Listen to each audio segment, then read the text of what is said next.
এই আও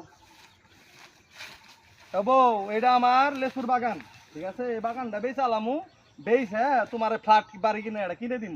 অনুগায় তুমি ফ্ল্যাটে থাকো, তোমার আর এনে খেতে মধ্যে কোনো কাম করার লাগবো না, বুঝছি? এই একটা পাইকার আইতাছে, জমি কিনবো কইরে, ওই জমি কিনবো, এর লেগে ওর জমিটা দেখামু, এমন আছে কম টম দাম দিয়ে হইলো বেচালামু। কি করমু, তোমার ফ্ল্যাটের মধ্যে রাখবো, তুমি বউ টেনশন নিও না, হ্যাঁ? ভাইয়ের প্রজেক্টের সামনে এলাম, ভাইয়ের তো দেখতেছি না, ভাইয়ের একটা ফোন দিই। হ্যালো ভাই, আপনি কই আছেন ভাই? এই যে আপনার প্রজেক্টের সামনে আমি দাঁড়ায় আছি।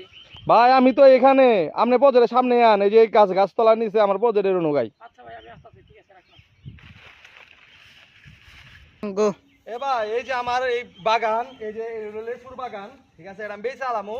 আমি ভাই ঢাকা ফ্ল্যাট বাসি কিনবো, আমার বউ আপনি ফ্ল্যাট বাসা বেশি পছন্দ করে, এই খাত কামলা একটা আমরা কাম টাম করার পাই না, বুঝছেন? তাহলে আপনি দেখেন তো জায়গাটা পছন্দ হয় কিনা। জায়গা পছন্দ হয়েছে, পজেট দেখেন, লেসুর পজেট, এই যে লেসুর পজেট।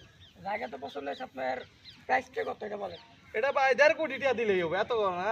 শহরের মধ্যে একটা জায়গা 1.5 কোটি টাকা দিন। 1.5 কোটি? হ্যাঁ। তো আচ্ছা, আমি ফোন বসের সাথে কথা বলে তারপর আমি আপনাকে জানাচ্ছি।